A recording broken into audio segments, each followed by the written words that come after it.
Have you ever noticed that a person's life doesn't seem to usually crumble in a day? There's stages of it. And nations fall into the same thing. There are stages of going down, down, down. Why is it that it doesn't just happen instantaneously, usually? 2 Kings chapter 23 shows us how and why.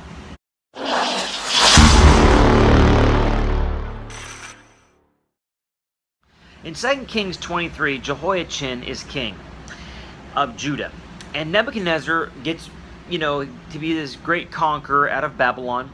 And Egypt rebels against Babylon, and Egypt was in league also with Judah.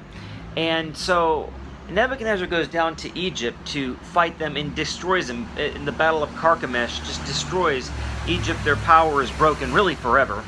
And on the way back from Carchemish, he just says, I'm going to stop by Jerusalem and conquer them. And this is a town that people have been trying to conquer for hundreds of years. He says, I think I'll conquer it. He does.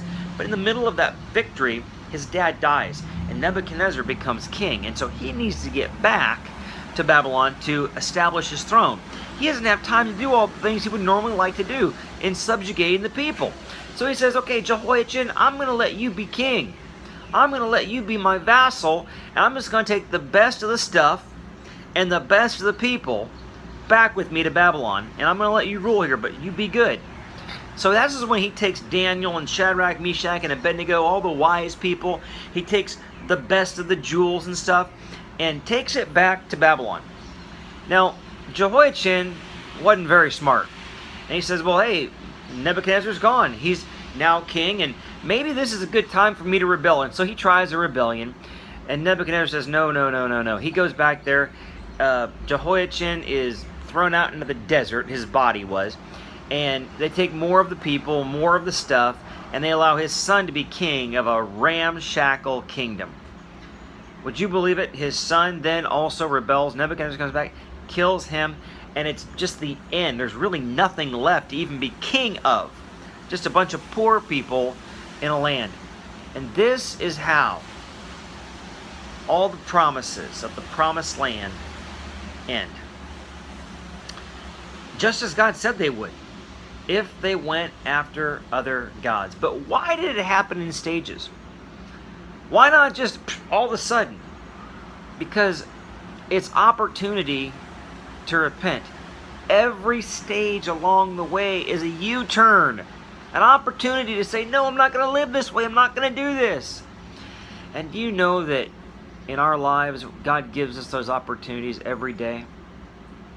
You might be involved in something that you know is wrong, you regret, you wish you hadn't done, you wish you wouldn't be doing.